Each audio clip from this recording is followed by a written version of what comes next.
Well, thank you very much for the generous introduction, for inviting me. It's a pleasure to be back in Hong Kong, especially at the City University. It's an honor to be giving the distinguished lecture, and of course it's a privilege to be doing so in my native English, my particular variety of London English. Now, innovation is not just the concern of the worlds of business and technology, but of course universities as well. Last June, the cover story of one issue of The Economist discussed the reinvention of the university under the heading Creative Destruction.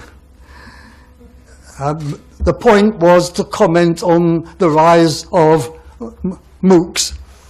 You can see them from one point of view as a problem, a challenge to the traditional university, and on the other side you can see them as a solution to the rising cost of more traditional education. But this afternoon I don't want to focus on universities. I thought it might be more interesting to reflect in a general way, think aloud about innovation in general. Is the age of invention over? What kinds of people innovate? What kind of environment best supports them when they're putting forward their creative ideas? To answer questions like these, there is of course need for both international and interdisciplinary collaboration. And indeed, contributions to the theory of innovation have been made by economists such as the Austrian Joseph Schumpeter, who invented that phrase, creative destruction, sociologists such as the Italian Vilfredo Pareto, geographers such as the Englishman Peter Hall wrote about creative cities, or the Swede Torsten Heerstrand, psychologists such as Liam Hudson, philosophers of education such as Donald Chern, urban theorists such as Richard Florida, management theorists such as Ikujiro Nonaka. Sometimes the specialists talk to one another, sometimes they don't. The British economist Chris Freeman, once my colleague at the University of Sussex, used to criticise his colleagues in economics for neglecting innovation in technology and organisation. So there does seem to be a need for an interdisciplinary overview. And you might think, why did I leave out the historians? Well, the historians maybe haven't made such a big contribution as other social scientists. And yet I think that, in principle, we do have something to offer. I'd sum it up in a single sentence. We can learn from the past how to break with the past. So in what follows, I look at the process of innovation from a historian's point of view. I've been particularly impressed by the establishment, in some places, some periods, some domains, of what I'd like to call a tradition of innovation. Sounds like a contradiction, but three concrete examples may suggest that it is not. The first example is the best known because it comes from the early years of the British Industrial Revolution, and it's in all the textbooks.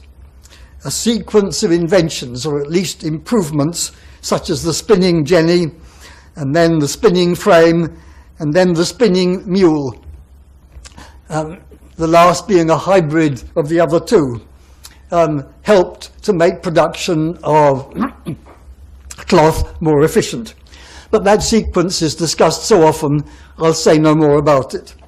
Second example of sustained innovation, and this comes more from past research I did on the Italian Renaissance. Painters in Florence in the 15th and 16th centuries. At this point, there were no art schools of the kind that are so common today. The way to learn how to paint was to become an apprentice of an established painter. helping him in his workshop, the bottega. You watched him do it, you tried to do it yourself. And it's possible to identify, over the centuries, whole chains of artists, each one the apprentice of the one before. And yet, a number of Florentine painters trained in this way did not copy the style of their masters. They developed a distinctive style of their own. Most obviously, let's say, Botticelli, Leonardo da Vinci, Michelangelo, but it would be easy to give lots of other examples. Third example comes from my own profession. From a group of French historians in the 20th century who've become known as the School of the Annales because they founded a journal in 1929 to launch their innovative ideas. Well, they're still active. So 4 generations of this group of French historians have now collectively produced some of the most innovative historical work in the world. So the obvious question, how could they maintain this tradition over 4 generations? I think I might have an answer, or part of an answer. I'd like to suggest that the success of the group over more than 80 years is linked to a certain style of intellectual leadership, one that allows the followers to go their own way within certain limits, which discourages them from simply reproducing the ideas of the masters, the leaders.